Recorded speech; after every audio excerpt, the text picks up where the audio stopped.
Os indígenas devem se preocupar, professor, com essa aprovação de ontem no Senado ou não? Creio que sim, por razões diversas. É sempre uma manifestação do Poder Legislativo que, nesse momento, não só nega a defesa dos interesses indígenas, como também nega o espírito da Constituição de 1988. Compreendamos que a nossa Constituição Federal, que ora completa 35 anos de promulgação, ela, dos 7 textos constitucionais da história do Brasil, um que regeu o Império, 6 que regeram a República, o da Constituição de 88 é o único que efetivamente dedica um capítulo inteiro aos povos indígenas e, além disso, estabelece outras previsões no seu texto relacionadas ao destaque da questão da preservação da história, da cultura, da existência desses povos. Então, é sempre uma manifestação legislativa preocupante. Mas, do ponto de vista da autoridade da decisão do Supremo Tribunal Federal, essa decisão fica preservada em relação às normas anteriores. Entendamos que o Supremo Tribunal Federal, nesse histórico julgamento sobre o marco temporal, ele não estava desempenhando a competência do controle concentrado, abstrato de constitucionalidade. Eu explico o que é isso. Aquele controle que o Supremo Tribunal exerce nas ações diretas de inconstitucionalidade. O Supremo Tribunal estava desempenhando a competência em recurso extraordinário. Julgou um recurso extraordinário que veio do sul do Brasil, atacando decisão do Tribunal Regional Federal da 4ª Região, que não reconhecera interesses de povos indígenas em relação à ocupação de terras. O Supremo derrubou esse entendimento e fixou jurisprudência contra o marco temporal. Por ora, isso está resolvido. Hoje, a decisão do Supremo está de pé, os indígenas não precisam ficar tão preocupados. Mas assim que um projeto de lei dessa magnitude for aprovado, ele de plano não será considerado inconstitucional. Ele terá que passar novamente pelo crivo do Poder Judiciário, novamente no controle de constitucionalidade, mas agora, Fabiola, numa ação direta de inconstitucionalidade. E o Supremo Tribunal Federal não poderá tardar no julgamento dessa ação de inconstitucionalidade, ou pelo menos, de antemão, terá que conferir um provimento de caráter cautelar para suspender a autoridade da nova lei. E durante esse pequeno tempo entre promulgação, publicação do texto da lei e julgamento de sua inconstitucionalidade, a priori, o texto da lei produzirá efeitos. Então, em relação a isso, esse pequeno trecho, os indígenas terão que consolidar alguma espécie de preocupação e terão que estar mobilizados para atacar a nova lei perante o Supremo Tribunal Federal. Agora, professor, é razoável supor que esta lei é precária, uma vez que o Supremo decidiu, com base no artigo 231 da Constituição, confirmou a vigência desse artigo, aplicou este artigo numa interpretação que fez a respeito do marco temporal e disse, olha, aplicando-se o artigo da Constituição, os indígenas têm direito às terras hoje ocupadas por colonos ali que se apropriaram e fixou, inclusive, o direito à indenização de quem ocupou as terras de boa-fé.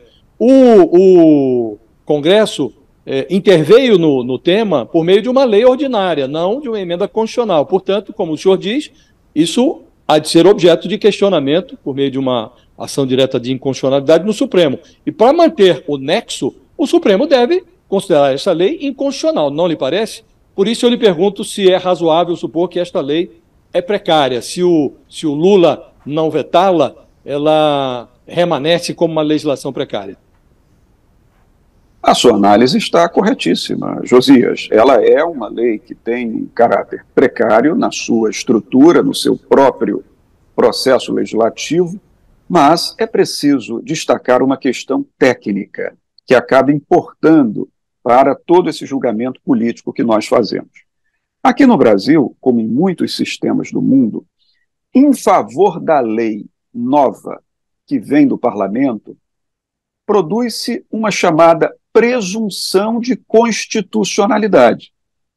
É claro, nós não queremos presumir que o que vem do parlamento é inconstitucional, uma vez que é elaborado por homens e mulheres eleitos pelo povo à Câmara dos Deputados e ao Senado Federal. Então, milita a favor da nova lei, Josias, uma presunção de constitucionalidade, mas não é uma presunção absoluta, é uma presunção relativa. Por que é relativa? Porque o Poder Judiciário, chamado a decidir sobre se essa lei é ou não constitucional, ele pode dizer, não é constitucional. Se ele diz que a lei é constitucional, ele confirma a constitucionalidade e essa presunção relativa se torna uma presunção absoluta, entende? Antes disso, a presunção é relativa. Mas enquanto a presunção é relativa, aquela lei produz efeitos. Então, você está certo. Essa lei nova, que pode vir do Congresso Nacional, se sancionada pelo presidente Lula, promulgada e publicada, ela ofende o artigo 231 da Constituição da República nas linhas interpretadas pelo Supremo Tribunal Federal. Mas, enquanto ela estiver em voga, ela produz os seus efeitos. Então, será necessário, numa ação direta de inconstitucionalidade, que venha atacar essa lei, se ela efetivamente vier à tona, se ela efetivamente for editada, essa ação direta de inconstitucionalidade terá que trazer consigo uma medida cautelar, pedindo que o Supremo Tribunal, antes de qualquer julgamento do mérito da ação direta de inconstitucionalidade, já confira um provimento liminar suspendendo a autoridade da lei, para que ela não produza efeitos. Agora, você tem toda a razão. Se o Congresso quiser efetivamente aplacar a decisão do Supremo Tribunal, ele terá que editar uma emenda à Constituição da República, porque é a única espécie normativa que tem autoridade de mudar a Constituição da República. Mas ainda assim, Josias, vamos concluir num ponto fundamental. Mesmo que houvesse base no Congresso para aprovar uma emenda à Constituição, se o Supremo Tribunal Federal entender que a emenda à Constituição ofende o núcleo das cláusulas pétreas da Constituição, ou seja, aquelas cláusulas que não podem ser modificadas nem por emendas, por isso são pétreas, até a emenda constitucional poderá ser considerada inconstitucional pelo Supremo Tribunal Federal. Eu espero que o presidente Lula não sancione esse projeto de lei. Será um erro. Vete, né? Apesar dessa declaração do Rodrigo Pacheco, que também estava lá nessa comemoração, foi, na verdade, um recado do Senado e do Congresso ao Supremo de que eles acham que eles é que têm que legislar, e não o Supremo. E, por isso, fizeram essa votação e vão fazer outras votações, mostrando que o Congresso não está feliz com o Supremo Tribunal Federal, com as decisões do Supremo Federal, especialmente aquelas em que o Supremo legisla. Eles consideram que o Supremo está legislando. Isso tem certa verdade, é preciso ainda se encaixar os dois poderes, é preciso que eles se encaixem. Está no momento em que o Congresso vota, agora não há votos suficientes para uma emenda constitucional. Há um projeto de emenda constitucional no Senado, inclusive, para restabelecer o marco temporal, pelos votos que teve na Câmara. Na Câmara foram 155 votos. Para aprovar uma emenda constitucional, precisava de 283. No Senado foram 43 votos a 21. Quer dizer, precisava lá de 49 votos. Então não dá. Não dá para aprovar a emenda constitucional. Esse projeto não tem vida longa. Aprovado no Senado, não tem vida longa. Ô, Thales, pelo que eu nem sei se você estava nessa festa, aí você pode dizer se estava nessa festona aí do Renan Calheiros, mas o que ele deve vetar com esse apoio da decisão do Supremo, né, ô Thales? Porque, na verdade, ele vetando algo que foi aprovado aí no Senado, como é que fica essa questão da relação dele com o Congresso? Aliás, Lula ontem falou sobre a relação dele com o Congresso, assunto que a gente tem tratado aqui bastante, ele tendo que abrir espaço para o Centrão, colocar ministro. Vamos ouvir até o que Lula disse antes, para que você depois possa comentar. Da parte do governo, a gente já conseguiu fazer coisas que ninguém acreditava que fosse possível fazer numa relação saudável com o Congresso Nacional. O Congresso não é nosso inimigo. O Congresso não é nosso adversário. O Congresso quer, gostemos ou não, dos 513 deputados que lá estão, eles são o resultado da consciência política do povo brasileiro nas eleições do ano passado. Então nós temos que conviver com o Congresso Nacional até as próximas eleições. E por isso é que nós temos que estabelecer uma relação civilizada. Ninguém precisa gostar de mim, eu não preciso gostar de ninguém. Nós temos apenas que agirmos como seres civilizados, que temos como responsabilidade cuidar desse país. Fazer com que esse país não jogue fora mais uma oportunidade. E aí, não vai azedar, ô Thales, ele vetar o projeto que veio do Senado? Eu acho que complica um pouco, mas é inevitável, até por causa da questão legal. O projeto é um projeto de lei, está querendo se sobrepor à Constituição. O que o Supremo fez? O Supremo não mudou a Constituição, não fez nada. A Constituição permanece. O Supremo fez uma interpretação da Constituição. E o Congresso está querendo um projeto de lei para se sobrepor ao que está na Constituição. Só uma PEC poderia mudar o que o Supremo decidiu. E não há voto suficiente para isso. Então, eu acho que é um recado, o Lula sabe que é um recado do Congresso para o Supremo, não tem essa força para mudar e vai ficar por isso mesmo, por enquanto.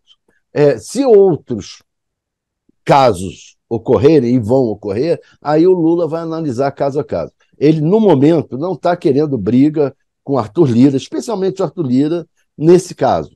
Nem mesmo o Rodrigo Pacheco está achando que, nesse caso, vale a pena esticar a corda demais com o Lula. E o Rodrigo Pacheco não está com problema com o Planalto. Quem está com problema com o Planalto é só o Arthur Lira. E assim mesmo está mais ou menos controlado na medida em que ele está ganhando as benesses dele. Então não creio que vá... O Lula falou aí, nós temos que... Quer mudar o Congresso? Muda na próxima eleição. A expectativa do Lula é segurar o Centrão até a próxima eleição. Na próxima eleição vai ter de novo que renegociar com o Centrão espaços no poder, é sempre assim, até porque uma parte do Centrão vai fazer parte da base do Lula na próxima eleição, ou seja, vai ser da nova coligação que o PT vai fazer. Então, agora não há briga por causa disso e ambas as partes não querem brigar.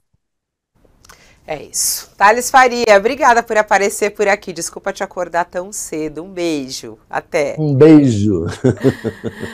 Vamos que vamos, Josias. Seguimos aqui no nosso All News. Aliás, para quem quiser, tá na nossa página. Quem votou a favor e quem votou contra o marco temporal. Isso é uma coisa interessante. Tá aqui a lista. Abre aqui que eu vou só passar por ela aqui. Foram 43 votos a favor, né, e 21 contrários. Aqui os votos do sim, entre eles Damares, tem também aqui Hamilton Mourão, Jorge Cajuru, tem o Sérgio Moro, Renan Calheiros, né, Soraya Tronic, Tereza Cristina. Aqui votaram não, Alessandro Vieira, aí todo mundo ligado mais a ala governista, Elisiane Gama, Fabiano Contarato, entre outros. essa aprovação não foi uma afronta ao Supremo Tribunal Federal. A decisão do Senado, que avalizou, confirmou a aprovação já realizada na Câmara, ofende a lógica, ofende a inteligência alheia. O Congresso tem todo o direito e até o dever de legislar, mas precisa fazê-lo com respeito ao ordenamento jurídico. O que fez o Supremo Tribunal Federal? O Supremo aplicou, neste caso da demarcação das terras indígenas, o artigo 231 da Constituição Federal. Esse artigo, Fabiola, nota que são reconhecidos aos indígenas brasileiros a organização social, os costumes, as línguas, as crenças, as tradições e os direitos originários sobre as terras que tradicionalmente ocupam. E aí diz também o texto constitucional que compete à União demarcar essas terras para fazer valer este direito constitucional. Então aqui está muito claro o texto da Constituição. Não é possível considerar que os indígenas têm direito às terras apenas aquelas das quais eles não foram expulsos até a data da promulgação da Constituição de 88. Não, eles têm direito às terras. Se alguém ocupou, fez isso indevidamente, e o Supremo, inclusive, na sua decisão, prevê algo que foi regulamentado ontem, enquanto o Senado tramava contra a lógica, o Supremo regulamentava a decisão que tomou na semana passada, prevê indenização para quem ocupou terras indígenas de boa fé. Se é que isso é possível, mas o Supremo, numa evidência de que não está procurando confusão, determinou que devem ser ressarcidos aqueles que ocuparam de boa fé terras indígenas. Como o Senado tomou a decisão ontem por lei ordinária, é um projeto de lei, não é uma emenda constitucional.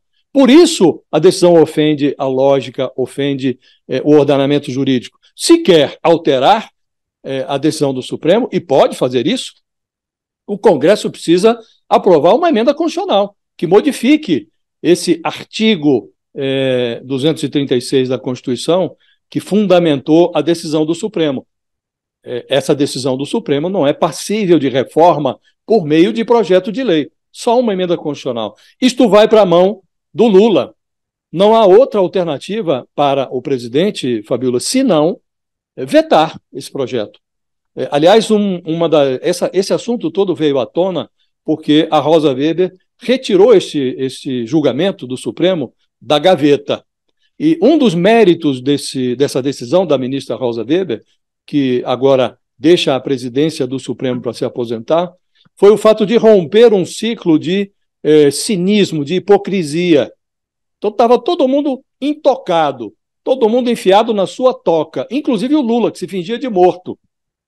A Rosa Weber trouxe o assunto à tona, o Supremo deliberou e o Congresso agora decidiu sair da sua omissão para legislar sobre essa matéria, mas o faz de forma inadequada, como disse, por meio de um projeto de lei e não de emenda constitucional. O Lula vai ter que vetar, se quiser manter o nexo da sua presidência. O veto do Lula devolverá a bola para o Congresso Nacional, que pode derrubar o veto.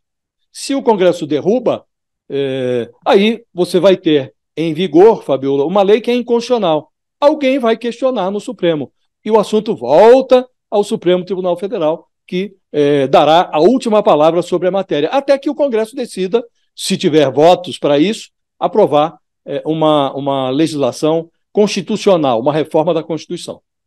Vamos ao veto do Lula, então, porque o Thales Faria tem apuração para a gente exatamente sobre isso. Lula disse que vai vetar, Thales? Pois ontem, logo depois da votação, boa parte dos senadores foi para uma comemoração do aniversário do Renan Calheiros na casa da senadora Cátia Abreu. E lá esteve o ministro da Economia, Fernando Haddad, esteve o ministro da Justiça, Flávio Dino, e boa parte dos senadores. E lá já se comentava que o Lula tinha avisado a base governista que vai vetar, sim, que pretende votar, e mais do que isso, que boa parte da oposição está comprometida a não derrubar o veto. O Rogério Marinho disse a esses senadores governistas que não vai trabalhar com afinco para derrubar o veto. Então, é tranquilo, é seguro lá, eles estavam seguros de que o projeto não tem vida longa. Apesar dessa declaração do Rodrigo Pacheco, que também estava lá nessa comemoração, foi, na verdade, um recado do Senado e do Congresso ao Supremo de que eles acham que eles é que têm que legislar, e não o Supremo. E, por isso, fizeram essa votação e vão fazer outras votações mostrando que o Congresso não está feliz com o Supremo Tribunal Federal, com as decisões do Supremo Federal, especialmente aquelas em que o Supremo legisla. Eles consideram que o Supremo está legislando. Isso tem certa verdade, é preciso ainda se encaixar os dois poderes, é preciso que eles se encaixem. Está no momento em que o Congresso vota. Agora, não há votos suficientes para uma emenda constitucional. Há um projeto de emenda constitucional no Senado, inclusive, para restabelecer o marco temporal, pelos votos que teve na Câmara. Na Câmara foram 155 votos. Para aprovar uma emenda constitucional, precisava de 283. No Senado foram 43 votos a 21. Quer dizer, precisava lá de 49 votos. Então não dá. Não dá para aprovar a emenda constitucional. Esse projeto não tem vida longa. Aprovado no Senado, não tem vida longa.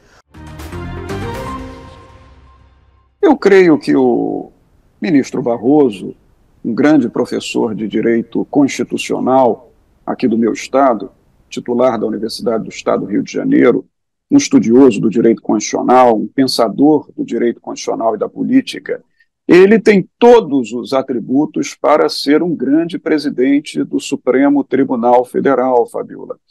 Eu creio que, conforme comentava agora o Josias, ele tem um perfil muito diferente, eu diria quase que antitético ao perfil da ministra Rosa Weber. A ministra Rosa Weber tem um perfil de autocontenção, ou seja, ela tenta se ater ao papel do Supremo Tribunal Federal, sobretudo no controle de constitucionalidade, e como se comportam magistrados verdadeiros, ela não se expõe, não expõe a sua imagem à crítica pública, o que é muito bom para preservar a independência do Poder Judiciário. O ministro Barroso tem um perfil muito diferente. Na sua história no Supremo Tribunal Federal, iniciada no ano de 2013, ele está há 10 anos na corte, ele adotou posturas, muitas vezes posturas por muitos consideradas ativistas, ou seja, aquela postura judicial que sai dos muros da corte, avança sobre outros territórios da seara pública, do debate público, e muitas vezes acaba exercendo competências dentro do Supremo Tribunal Federal que nem sempre são competências da Suprema Corte. Isso gerou críticas muito fortes sobre o ministro Barroso. Todavia, para concluir, Fabiola, me parece que ele se deu conta de que nesse trajeto dos 10 anos ele foi muito acusado de ser um juiz legislador, muitas vezes de forma injusta, algumas vezes de forma justa. Então, pela experiência que ele adquiriu nesse decênio de judicatura na Suprema Corte do Brasil, talvez agora, na qualidade de presidente do Supremo Tribunal Federal, o que faz que ele seja mais do que presidente de um tribunal. Ele será o chefe do poder judiciário da nação brasileira. Aquilo que lá nos Estados Unidos da América se chama de Chief Justice, o chefe da justiça. É bem provável que ele, se dando conta dessa dimensão e se dando conta das críticas que ele recebeu ao longo dos últimos anos por ter sido, em muitos momentos, adepto do ativismo judicial, que agora ele adote uma posição de maior serenidade, de maior equilíbrio, porque ele sabe que é isso que precisa o Poder Judiciário. Serenidade, equilíbrio paz, tranquilidade, porque o poder judiciário é exatamente o poder destinado à pacificação, de modo que seus membros não podem adotar uma postura que avance além das competências do próprio poder, sob pena de colocar esse poder na berlinda e na crítica política. É o que eu penso. Então a sua expectativa é positiva, posso entender assim?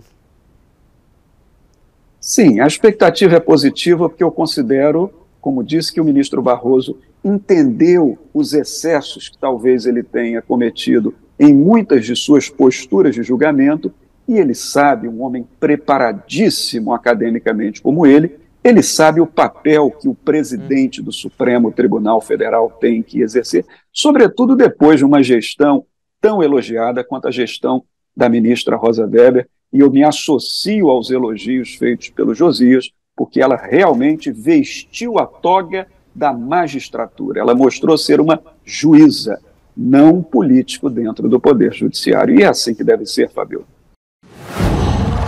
Qual